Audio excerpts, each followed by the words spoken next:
Carl Jung discovered something profoundly unsettling about narcissists, a truth most people overlook until it's far too late.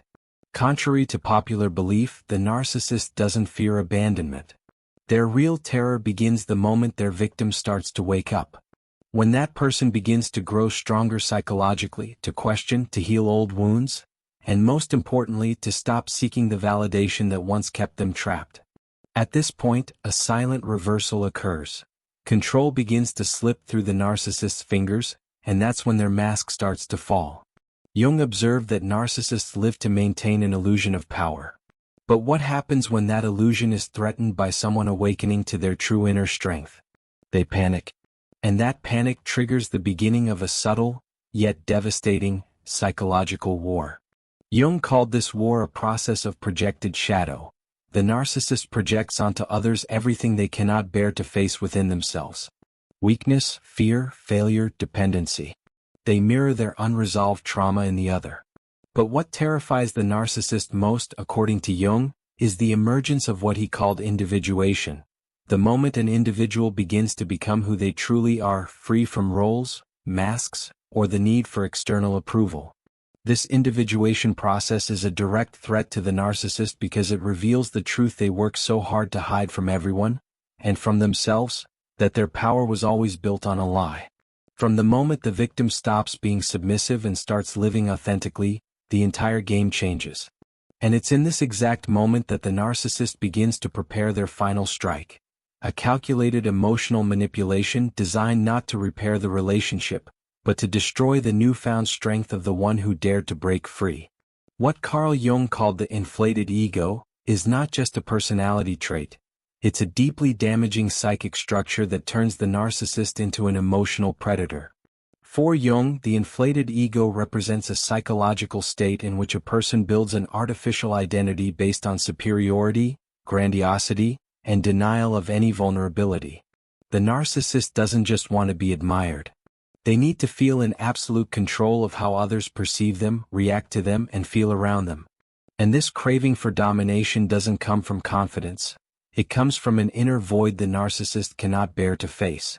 Jung observed that this kind of ego functions as a shield, a psychic armor used to protect the individual from their own unprocessed pain.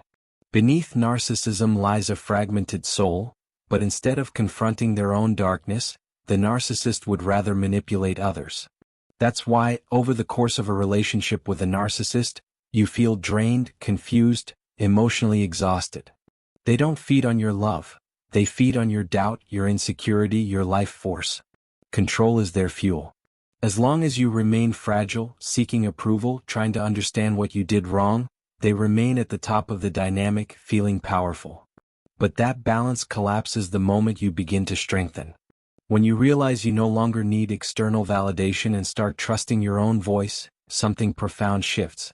You stop being an energy supplier and become a threat. That's when the narcissist shifts into survival mode. The inflated ego cannot tolerate losing control. So it will resort to increasingly extreme strategies, disguised as vulnerability, nostalgia, or a personal crisis, to regain lost power. And the more you grow, the harder they'll try to shrink you. From the moment you begin to grow emotionally stronger, the dynamic between you and the narcissist collapses. And that's when what Carl Jung called the crisis of power reversal takes place. Until now, the narcissist was the one setting the rules, the rhythm, the reactions. You walked on eggshells, measured every word, and tried to keep the peace at all costs. But as your awareness awakens and you start recognizing the patterns of manipulation, something shifts dramatically. The game flips. Jung observed that in this very moment, the narcissist is forced to face an internal abyss. They are no longer dealing with a fragile, submissive version of you, but with a version that has found its center, its strength, its autonomy. And that strength, no matter how healthy or empowering, becomes an existential threat to the narcissist. They feel compelled to break it, to discredit it, to sabotage your growth, because your empowerment exposes the illusion behind the power they once held over you. That's when the attack begins, but in a way that doesn't look like an attack. The narcissist changes tactics. If they once criticized your vulnerability, now they target your strength. You become selfish for setting boundaries, cold for protecting your peace, arrogant for believing in yourself.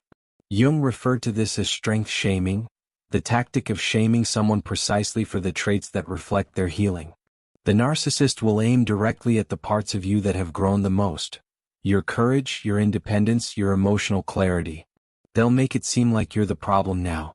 That you've become distant, insensitive, too different. But this accusation isn't about you. It's about their desperation in realizing they can no longer control you. This form of manipulation is sophisticated and dangerous because it strikes at the most delicate part of your healing, the quiet pride of having risen from your pain.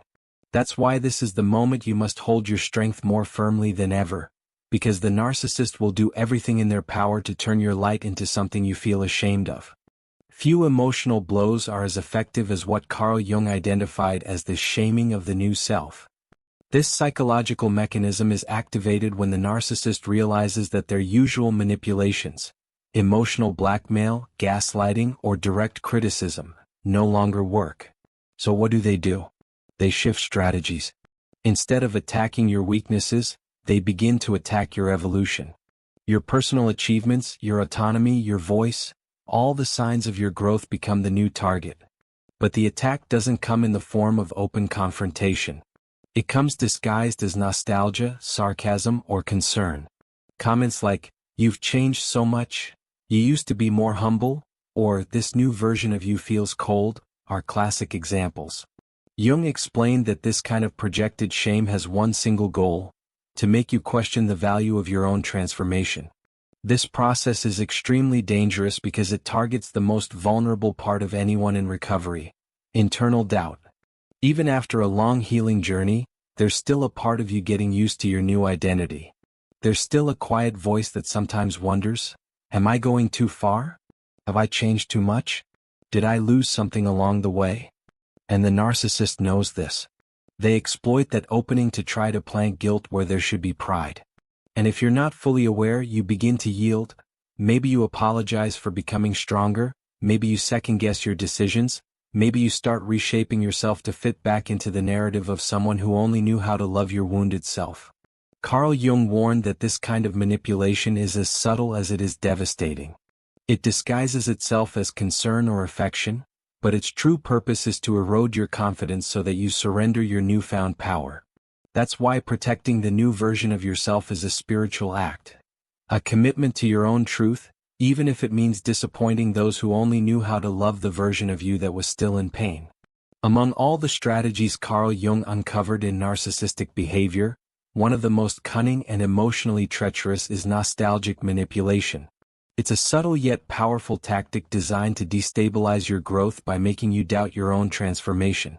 When the narcissist realizes that you no longer respond to their old control games, that now you set boundaries, prioritize your well-being, and recognize your own worth, they initiate a carefully calculated process of emotional time travel. They begin to evoke memories from the past, times when you were more submissive, more pliable, easier to manipulate. But they won't say this outright. Instead, they say things like, "Remember how we used to laugh before you changed?" Or, "I miss how sweet you used to be, you were lighter, happier." These phrases aren't innocent reminiscing. They're sophisticated attempts to make you cling to an old version of yourself that they had more power over.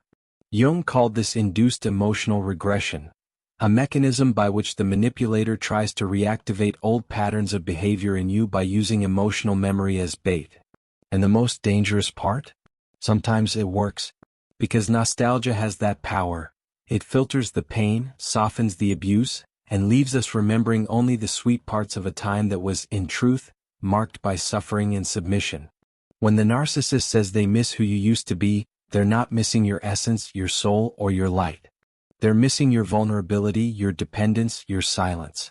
They miss the version of you that still needed their approval to feel whole. And if you're not fully conscious, you might start romanticizing that past too, and slowly begin to dismantle everything you've worked so hard to build. That's why Jung insisted, nostalgia can be a golden cage. It's not about erasing the past, but remembering with clarity who you had to stop being in order to finally set yourself free. Manufactured vulnerability is the final blow, the darkest and most calculated move in the narcissist's arsenal. Carl Jung identified this behavior as the most sophisticated form of emotional manipulation, precisely because it doesn't arrive as an attack, a confrontation, or a criticism. It comes as a cry for help. Just when you begin to stabilize emotionally, when your inner strength starts to solidify and your boundaries begin to hold, the narcissist appears to fall apart. Suddenly they're sick, broke, emotionally shattered, lonely, or caught in a devastating family crisis. But according to Jung, this is no coincidence. It's a strategy. The sudden fragility is either carefully staged, or dramatically amplified, to target the very part of you that resisted letting them go. Your empathy. The tactic is simple and brutal. If they can no longer control you through guilt or shame, they will try to control you through compassion. The danger lies in the believability of the pain. Sometimes the suffering is real, but Jung reminds us that even genuine pain can be used with manipulative intent. The narcissist knows exactly how to trigger your caretaker instinct, which words awaken your need to rescue, where you still feel responsible for someone else's suffering. And they will weaponize that against you. Lines like, "I know you need space but I have no one else," or, "If you leave me now, I don't know what will happen to me," aren't just emotional appeals, they're psychological traps designed to make you step back. And worse. Jung revealed that the real objective isn't just to receive help, it's to make you sacrifice the strength you've built. The narcissist wants you to break your own boundaries, to betray yourself, just this once, to say yes even after you've finally learned how to say no. That's what makes this final move so dangerous. It masquerades as a plea for love when in truth, it's the last attempt at emotional enslavement. And if you give in, as Jung warned, you won't just be offering support, you'll be signing yourself back into the cycle of pain. The request that breaks your boundaries never comes as a scream, a demand, or a direct threat. It comes softly, wrapped in guilt and affection, carefully chosen words designed to slip past the defenses you fought so hard to build. Carl Jung warned that when explicit control fails, the narcissist turns to their most insidious weapon, affection disguised as suggestion. "I know you said you don't lend money anymore, but this time is different. I know you need space but I have no one else. I'm only asking this once." These requests seem harmless, even reasonable. But as Jung observed, they are precisely calibrated to test and dismantle your most sacred limits. They are invitations to self-betrayal, masked as compassion. The dark genius of this technique lies in the fact that the narcissist doesn't force you. They persuade you to open the door yourself. And once it's open, they don't step in with gratitude. They step in with entitlement. Carl Jung called this a break in the individuation process through emotional suggestion. When a person abandons the journey of becoming who they truly are, just to meet someone else's emotional needs. With every "just this once" you agree to, a piece of your power is surrendered. Not because you are weak but because you are empathetic. And that's exactly what the narcissist masterfully exploits. They don't just want your help.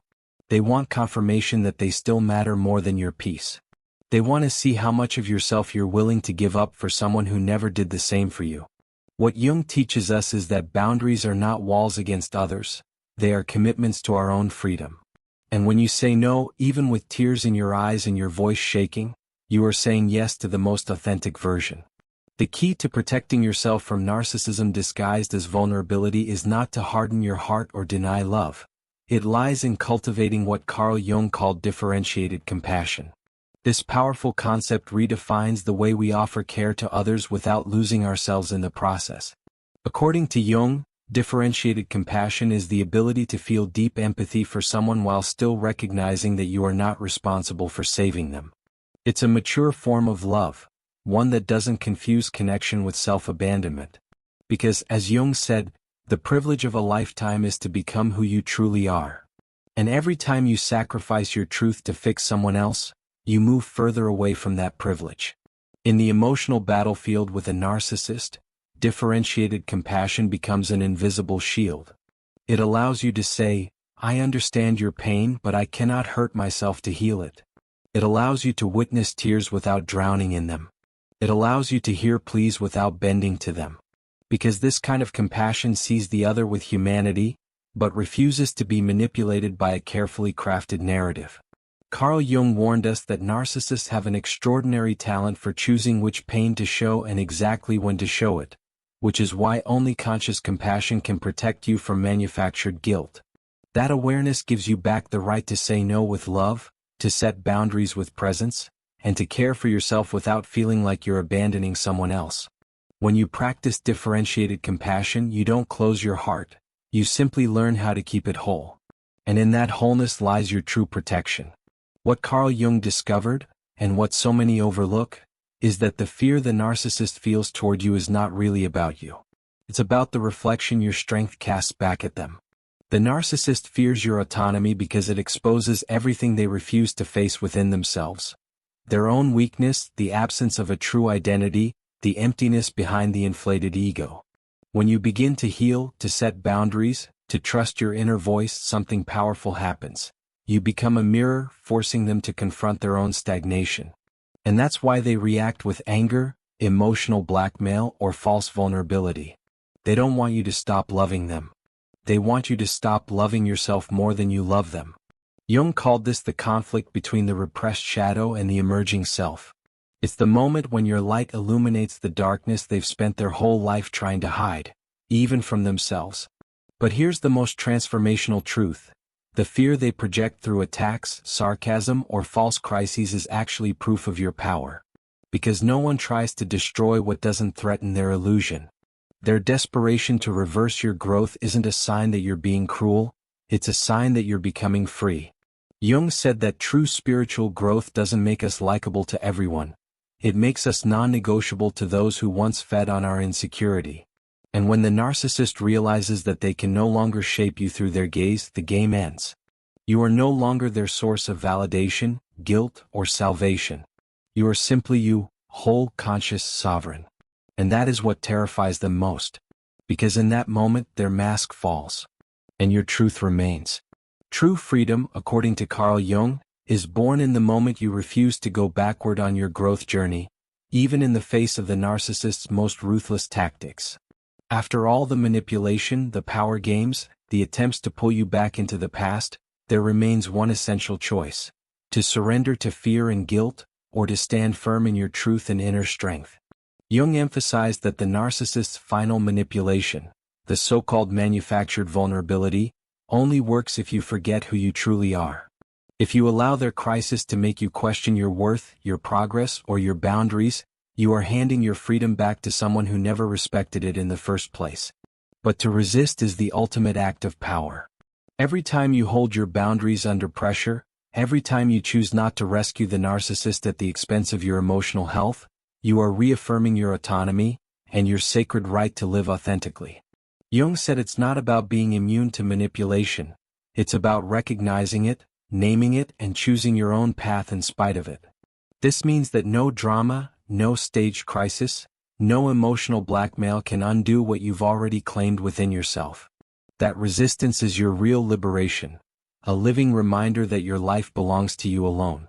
And that the only thing truly worth sacrificing for a narcissist is the one thing they fear the most: your freedom.